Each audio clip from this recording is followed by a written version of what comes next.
इस्लाम साहब, नहीं, आपने 2 मेरा महीने सवाल का में जवाब लीजिए। भाजपा से काफी कुछ बदल गया है आरजेडी के लिए। 2 महीने पहले आरजेडी के जो नेता खुलकर कह रहे थे कि वो सरकार में जाने वाले हैं, तेजस्वी यादव के मुख्यमंत्री बनने की बात निकलकर सामने आ रही थी।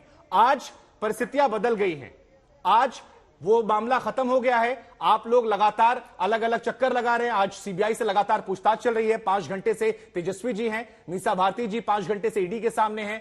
आपको क्या लग रहा है, कहां से आपके साथ ये गड़बड़ियां हुई, या जो बात बीजेपी कह रही है कि पुराने मामले इतने ज्यादा थे, जैसा कि चाहे बीजेपी से सुशील मोदी हो या बाकी लोग आरोप लगा रहे कि लालू जी ने जो अपने बेटों के नाम संपत्तियां कर दी थी, उसका खामियाजा आज परिवार को भुगतना पड़ रहा है। कैसे आप देख रहे हैं, बदले की भावना, अंदर कुछ गड़बड़ है, या फिर पुरानी जो चीजें थी जो जेडीयू ने सबूत दिए थे, अब उसका असर देखने को मिल रहा है? नहीं, देखिए, आजादी के 70-75 साल हो गए और इस दरमियान जो राजनीतिक प्रतिद्वंदिता होती है वो बनी रहती है। लोग सत्ता में रहते हैं, कुछ दुरुपयोग कुछ सदुपयोग करते हैं, लेकिन वर्तमान 8-9 साल से जो केंद्र की मोदी सरकार भाजपा में सत्ता में आई है, और जिस तरह लगता है कि ये सत्ता में अस्थायी रूप से रहने के लिए जिस स्तर पे जाकर राजनीति कर रही है, वो 70-80 सालों में किसी भी राजनीतिक लोगों ने नहीं देखा होगा। हमने देखा कि सत्ता में बने रहने के लिए जहां ये चुनाव हार जाते हैं, वहां किस तरह ये सत्ता बनाते हैं। चाहे आप किसी भी राज्य में, मध्य प्रदेश में चले जाइए, कर्नाटक में चले जाइए, महाराष्ट्र में चले जाइए, मणिपुर में चले जाइए, चाहे बिहार का 15 का चुनाव देखिए, जहां जहां ये सत्ता इनके हाथ से चली जाती है, वहां पुनः सत्ता बहाल करने के लिए एजेंसी का दुरुपयोग, एमएलए को फंसाओ। अरे ये आरोप तो आप पर भी ओवैसी साहब लगाते हैं कि 5 विधायकों को आप लोगों ने खरीद लिया जी। ये तो ओवैसी जी आप पर भी आरोप लगाते हैं कि उनके 5 विधायकों को आप लोगों ने खरीद लिया था सरकार बनाने के लिए, लार्जेस्ट पार्टी बनने के लिए। पहले से कोई ना सत्ता में आना है, ना हटना है, ना बनना है। आप लोग लोकतंत्र के परहणी आपने देखा कि मध्य प्रदेश में क्या हुआ, आपने देखा कर्नाटक में क्या हुआ, पूर्ण बहुमत की कांग्रेस की सरकार पलट दी गई। ऐसा पहली बार इस तरह से हो रहा है। महाराष्ट्र में देखा क्या हुआ, 50 एमएलए पर एजेंसी लगा दी गई, तमाम एमएलए को डरा के धमका के उनके खिलाफ कर करके सरकार पलट दिया गया। ऐसा हो रहा है, जो जिन राज्यों में इनके खिलाफ क्षेत्रीय दल है, उनके खिलाफ एजेंसी का दुरुपयोग किया जा रहा है। चाहे ममता बनर्जी हो, चाहे ठाकरे जी हो, चाहे आप केजरीवाल हो, चाहे आप सोरेन जी हो, चाहे आप नहीं सर, देखिए आप पूरे देश की राजनीति की बात कर रहे हैं। मैं बिहार पर आपसे फोकस होकर सवाल पूछ रहा हूं। आपको लेकर सवाल पूछे जा रहे हैं कि फ्रेंड्स कॉलोनी में 150 करोड़ के 4 मंजिला मकान कैसे बन लिए गए, ये आरोप आप लोगों पर लग रहे हैं। तो अगर कुछ नहीं तो आप लोग सबूत दे दीजिए कि आप लोग पाक साफ है, ये आप लोगों ने कमाया है। बीजेपी पूछ रही कमाया है तो बता दीजिए कहां से कमाया है। रातों रात इतनी अरबों की संपत्तियां कहां से आ गई, इतना जो कैश मिला था घर से वो कहां से आ गया।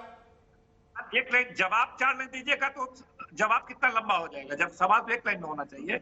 ये कह रहे हैं कि जो आरोप हम पे लगे, उस आरोप को सीबीआई ने कई बार कह दिया इसमें कोई भी एविडेंस नहीं है, खत्म कर दिया। ठीक है, आपको लग गया कोई एविडेंस, नई सरकार आई, 9 साल हो गया, अभी तक आप छापा मार रहे हैं। अब तक तो आपको कहां कर देना चाहिए।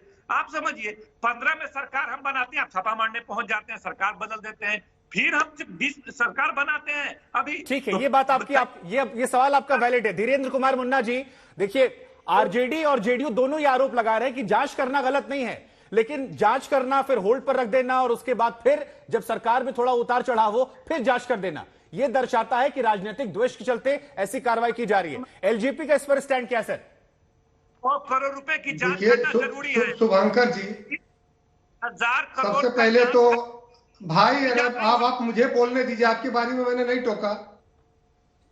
जब आदरणीय प्रधानमंत्री जी को देश का बागडोर मिला, लोगों ने दिया, तो इसी भ्रष्टाचार के खिलाफ में दिया ना। आज वो भ्रष्टाचार को मिटाना चाहते हैं, और जनता ने भी विपक्ष में इन लोगों को इसीलिए बैठाया ना कि इन्होंने अच्छा काम नहीं किया। बता दिए। अब मैं आ जाता हूं बिहार के मुद्दे पे।